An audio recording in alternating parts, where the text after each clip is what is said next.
In this video, I'm going to show you how you can make prompt like this every time, all the time, forever, and what is the exact structure and the secret that pro use to make those videos. So let's go.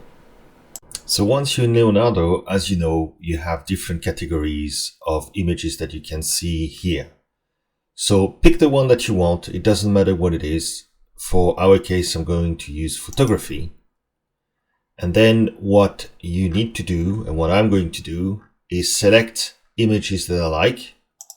And I'm simply going to copy the prompt and paste the prompt in a text file. And then I'm going to repeat that for different images for about 100 of images. I need a lot of prompts. So I'm going to go and do this, and I will see you once I'm done.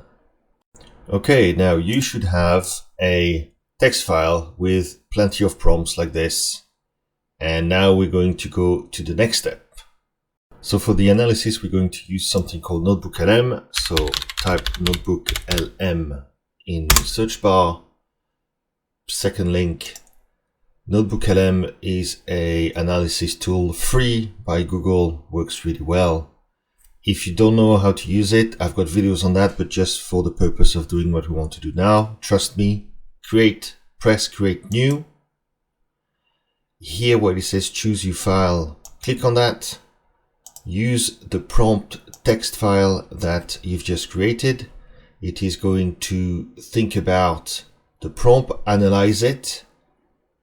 There you go. And then this is what you want to type in. So I leave it on the screen so you can see it, but I want it to give me the prompt structure written in the best logical sequence. So it's going to use all the prompts and come out with what needs to be done so our prompts are more structured and will lead to better pictures. And there we go. So we start with the subject and it gives us a bit more specificity, but you can see that each point that needs to be included is highlighted in bold, and at the end it gives us a message that includes all this, and this is based on all the prompts that you've copied. So it's not it thinking, oh, this is what I think it should be. It's data analysis.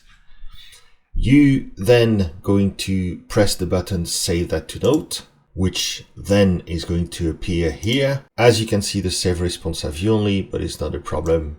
You can highlight it, copy it, paste it in another document.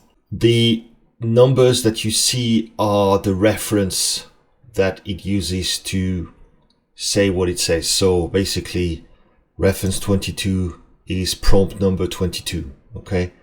26 will be prompt number 26, etc., etc. Don't think that there is something magical there. What is important is the order, what you want, and the little suggestion. So what we can do is we take its suggestion, copy it. So now we're back in Leonardo and we're going to try the reference prompt. So we're going to click on image creation. Prompt enhance, we're going to put it off and we're going to paste our prompt and press generate. And there you go. This is what we get. A young woman applying makeup, and that's pretty good. And this is how you do it. I hope you enjoyed this video, and I'll see you in the next one. Ciao.